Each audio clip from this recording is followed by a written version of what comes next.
Heinlein's second rule is you must finish what you start.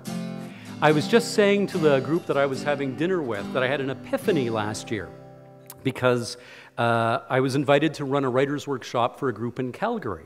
Very nice. Got flown out there, nice group of people. I'd done a workshop for the same group 13 years previously. Sorry, 12 years previously, 13 years ago. Dozen years previously, and about half of the people in the workshop were the same people from a dozen years ago.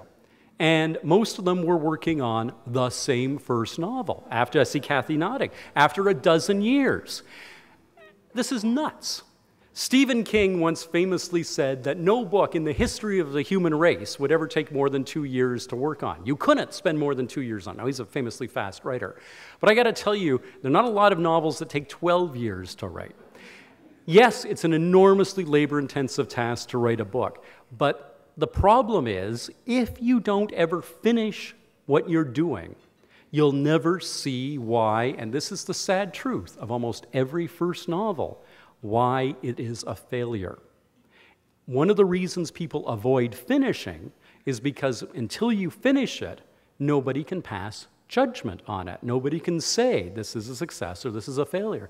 And you keep endlessly fiddling with the project. Now, were you to be a carpenter, if you were a carpenter and you were trying to learn to build tables, and every time something went wrong partway through building a table, you had used the sander wrong or you'd miscut a leg or something like that, and you just threw out the table, you would never realize whether you were any good or not at making tables. It's when you finish that first table and you see, well, the legs aren't all the same length, or the legs aren't mounted around the center of gravity on the table and it's tippy, or there aren't enough legs and it's tippy, or I forgot to do this, that. You can start to do it post-mortem when you finish a table. Until you do that, it's just a bunch of pieces of wood.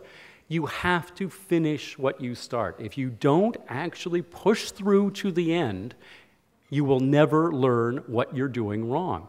One of the reasons that the standard advice in my field of science fiction for many years, and also in mystery fiction for many years for getting into the career, was write short stories and then graduate to writing novels, was not because short stories are inherently easier than writing novels. In fact, I will argue vociferously that a 5,000-word short story is way more work than a 5,000-word chapter of a novel. But it's because a short story is a tractable project. You can finish it in the amounts of time that people manage to clear in their lives, and then you can look at it and see whether or not it worked. And that is absolutely key. If you endlessly keep postponing the end of your project, you will never see why, and it is harsh, but you'll never see why your first attempt probably is a failure. Now, people don't want to hear that when they're writers, and it's something that's unique about the literary arts. There is not a painter in the world who seriously thinks that the first time he or she puts brush to canvas, that work should be hung in an art gallery. They understand that it's a learning exercise. They understand that they're going to do dozens, hundreds, thousands of canvases or charcoal sketches or sculptures or whatever their art form is before they produce their first great work. But everybody who sits down to write a novel thinks, here I come, Nobel Prize for Literature. They're gonna be calling as soon as it's out. Or the New York Times bestsellers list is going to beckon on my very first attempt. One of the hardest lessons to learn about writing is that it's like anything else. Practice makes perfect. But constantly avoiding finishing is not practicing. It is, in fact, an avoidance behavior.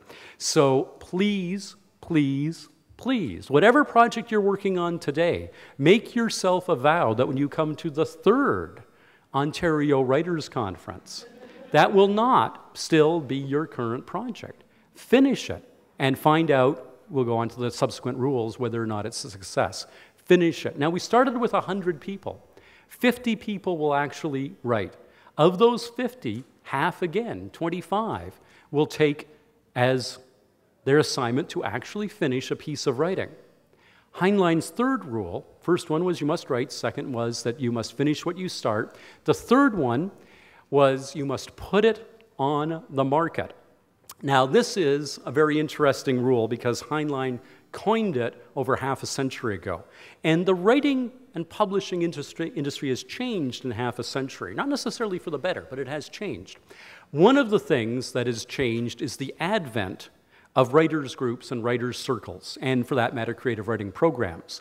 In other words, there are now infrastructures by which you can get feedback on your work that didn't used to exist. It used to be that you were the only person you could burden with reading your work who might give it any kind of critical assessment would be an editor at a publishing house. You would not have friends in your circle who were also wannabe writers. You would not have others who might look at your manuscript. So it is true today that you can get some degree of feedback by saying to the people in your writer's circle or your creative writing class, here, have a look at my manuscript. That still isn't fulfilling what Heinlein had in mind. When he says put it on the market, he means give it to somebody who has no vested interest in making you happy. Everybody else you could show your manuscript to has a vested interest in making you happy. If it's your spouse, life's a lot easier when your spouse says, oh, that's brilliant. I loved every page of it. If it's your friends and they say they really liked it, you're way easier to live with when they tell you the things you want to hear than when they tell you the things you don't want to hear. When you're in your creative writing circle and I show you my manuscript and all the rest of you in the circle have your go at it, you know the shoe's going to be on the other foot. A month or two down the road, it's going to be my turn to have a go at you. So you know that if you're really, really brutal with me, even if brutal equates with absolute honesty, I'm going to have my chance to rip you a new one as well. And so you've got a vested interest in softening the blows. Even when you teach creative writing, and somebody comes to you as a student with their manuscript, what happens at the end of every university class these days is that you get handed the evaluation form for the instructor. And the instructor gets evaluated on how good he is, how prepared he is for class, or she is prepared for class, and a scale of 1 to 10 is often employed. And this has to do with, unless the instructor is tenured, which most creative writing instructors aren't, most creative writing is continuing education, and even when it isn't, it's rarely tenured people who are doing it, it influences whether or not the instructor comes back. So again, even the instructor has a vested interest.